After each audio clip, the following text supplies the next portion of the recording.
तो चलिए आज हम इस पौधा के बारे में बात करते हैं। इसे बताते हैं कि अगर आप इसे घर में लगाते हैं तो इससे हमें क्या क्या फ़ायदा है, क्या लाभ मिल सकता है और इसे लगाने से क्या होता है। नमस्कार दोस्तों, नीलम गार्डन टिप्स में आपको बहुत बहुत स्वागत है। अगर ये पौधा आपको आसपास वाले नर्सरी में अगर मिल जाए तो इसे ज़रूर से ज़रूर आप तुरंत ले लाएं और अपने घर में ज़रूर लगाएं, क्योंकि इसे लगाने से घर में आपका बहुत ही मंगलमय होने वाला है। शमी का प्लांट, जी हाँ दोस्तों, ये शमी का प्लांट है जो आपको शिव जी और विष्णु जी पर दोनों पर चढ़ाया जा सकता है। इसकी पत्ती फूल माँ दुर्गा को भी अर्पण किया जाता है। तो इस प्लांट को आप घर में लगाने से आपको बहुत सारा ऐसा लाभ प्राप्त होने वाला है। तो आज मैं इस वीडियो में बताऊंगी कि इसे घर में अगर लगाते हैं और कहाँ पर लगाते हैं तो इससे आपको बहुत ज़्यादा लाभ प्राप्त होगा। तो अगर वीडियो पर नया है तो लाइक सब्सक्राइब जरूर करें, ज़्यादा से ज़्यादा शेयर करें।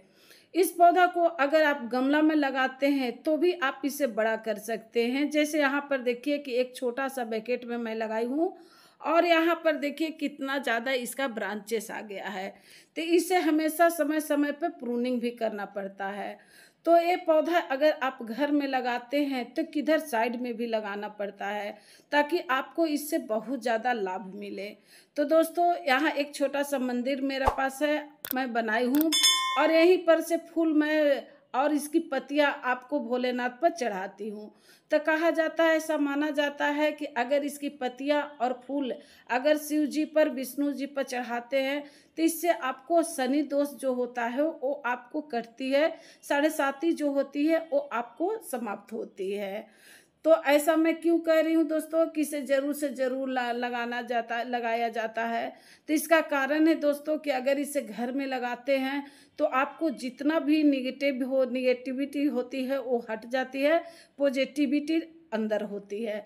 तो इससे हमें फ़ायदा क्या होता है कि इस चीज़ को हम, जो आदमी हमेशा घर में बहुत तंगी से परेशानी से परेशान रहता है, तो इसे लगाने से हमें बहुत ज़्यादा रास्ता मिलता है। तो भोलेनाथ पे इसकी पत्तियाँ फूल जरूर अर्पण कीजिए। दोस्तों, कहा जाता है कि शनिदेव की इसकी फूल पत्तियाँ अर्पण की जाती है, इससे साढ़े साती और आपका अढ़ैया खत्म होती है। इसका पत्ती जो होता है दोस्तों, जो आपको शाम के वक्त थोड़ा सा इसका सिकुड़ जाता है और सुबह इसी तरह से खिल जाता है।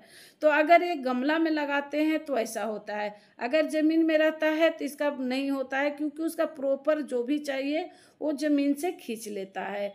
ज़मीन में ये आपको पेड़नुमा बन जाता है। तो ऐसा कहा जाता है। समय समय पर इसको आपको कटैया छटैया प्रूनिंग करना पड़ता है, लेकिन ध्यान रहे शनिवार के इसकी कभी कटैया नहीं करें, कभी छटैया इसको नहीं करें। तो ये पत्तियाँ और फूल जो आपको गंगा जल में डुबाकर अगर आप भोलेनाथ पर आप 71 पत्र चढ़ाते हैं और 71 चावल का दाना चढ़ाते हैं, तो जो भी व्यक्ति आपको बार बार अपमान करता है या आपको कोई बात नहीं मानता है, तो इसका इतना प्रभाव है कि अगर ये प्रक्रिया आप प्रदोष के दिन करते हैं तो 3-4 प्रदोष करते करते आपको ये समस्या को निदान हो जाएगा। तो ऐसा है दोस्तों कि अगर इस पत्ती को आप चढ़ाते हैं तो आपको बहुत गुना लाभ मिलता है, एक से नहीं बहुत सारा लाभ आपको मिलेगा। तो अगर आप घर में इसे लगाते हैं और लाते हैं तो किधर साइड में लगाए, इसका दिशा का सबसे बड़ा महत्व होता है। तो ये पौधा जो होता है आपको, जैसे आपको राइट हैंड पड़ता है, जैसे आप मेन गेट है, मेन गेट पर आप लगा रहे हैं तो आपका निकलते वक्त राइट हैंड जो होता है उधर साइड में आप लगाएं। ऐसा नहीं कि पूरब दिशा पश्चिम दिशा, ऐसा नहीं, आपका दरवाजा का राइट हैंड होना चाहिए। जैसे आप निकले तो उस तरफ, अगर छत पर लगाते हैं तो उसी साइड रखना है, नीचे आपका जगह जमीन है तो उधर भी आपको इसी तरह से रखना है। तो ये हो गई आपको जगह की बात। तो ये बड़ा से बड़ा पेड़ भी बन जाता है अगर ज़मीन में आप इसे लगाते हैं तो। इसकी खासियत क्या है दोस्तों कि अगर आर्थिक स्थिति से आप तंगी हो रहे हैं, आपको परेशानी बहुत जाता है, आपको बहुत ज़्यादा इससे आपको घर में दिक्कत हो रही है, तो आप शमी का पौधा और तुलसी जी का पौधा दोनों को एक में लगा दें। अगर आप ये प्रक्रिया करते हैं, अगर एक में लगाते हैं और शनिवार को आप इसकी पूजा करते हैं, जो सरसों का तेल होता है उसमें आप दीपक लगाएं और दोनों प्लांट को एक साथ रख लें, तो आपको ये चीज़ से आपको बहुत जल्दी ही छुटकारा मिल जाएगा। क्योंकि आपको बहुत ज़्यादा धन आगमन के इससे रास्ता मिलता है। ऐसा नहीं कि आपको कमाना नहीं पड़ेगा, ऐसा थोड़ी है, आपको कमाना भी पड़ेगा, लेकिन आपको जो रास्ता नहीं मिल रहा था, आप भटक रहे थे, वो आपको धीरे धीरे रास्ता मिलने लगता है।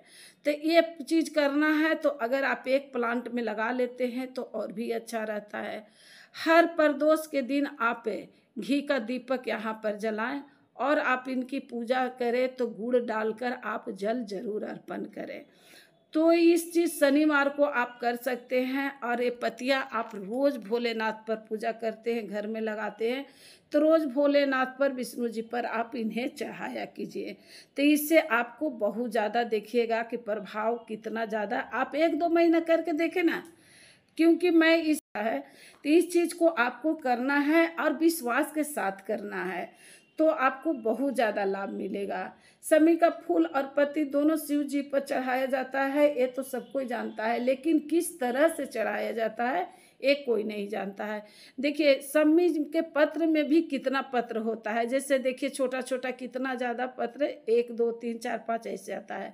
तो एक चीज़ का आप 71 चावल के दाना, 71 ही पत्ता लेकर आप प्रदोष के दिन चढ़ाएं और चढ़ा कर देखें आप कि लाभ मिलता है कि नहीं। फिर आप कमेंट जरूर करेंगे कि मैम ऐसा हुआ कि नहीं। तो ये चीज़ आप करके देखिए दोस्तों। समी एक पवित्र पौधा है, बहुत ज़्यादा लाभ दे जाता है हम लोग को, और बहुत अच्छा इससे आपको रहता है घर में लगाना। जो व्यक्ति बोलता है कि समी को लगाना नहीं चाहिए, नहीं लगाना चाहिए, अरे दिशा तो चूज करें कि कौन सा हमें दिशा चाहिए, कौन सा राइट हैंड चाहिए या लेफ्ट हैंड चाहिए। तो ये चीज़ आप करेंगे, अगर गलत जगह रखेंगे तो आपका प्रभाव उल्टा पड़ेगा ही। तो इस तरह से अगर आप कर लेते हैं तो आपको बहुत ज़्यादा लाभ मिलेगा। और छोटा से ही, अभी तो रेनी सीजन का मौसम है, बहुत ज़्यादा प्लांट आपका नर्सरी में मिलेगा, और आप लेके लाके आके छोटा सा ही गमला में आप लगा लें और प्रतिदिन आप इसे पूजा करें, तो आपका सब मंगलमय होगा, सब कुछ अच्छा होगा। तो इसी तरह से मैं तो अपना गमला में लगाई हूँ छोटा सा, मेरे पास प्लांट 2-3 है दोस्तों, जो मैं ऊपर की ओर भी रखी हुई हूँ। तो इस तरह से करने से आपको बहुत ज़्यादा लाभ मिलेगा। तो दोस्तों अगर ये वीडियो ज़रा सा भी अगर पसंद आए तो आप लाइक सब्सक्राइब शेयर ज़रूर करें, ज़्यादा से ज़्यादा शेयर करें दोस्तों। तो फिर मिलते हैं।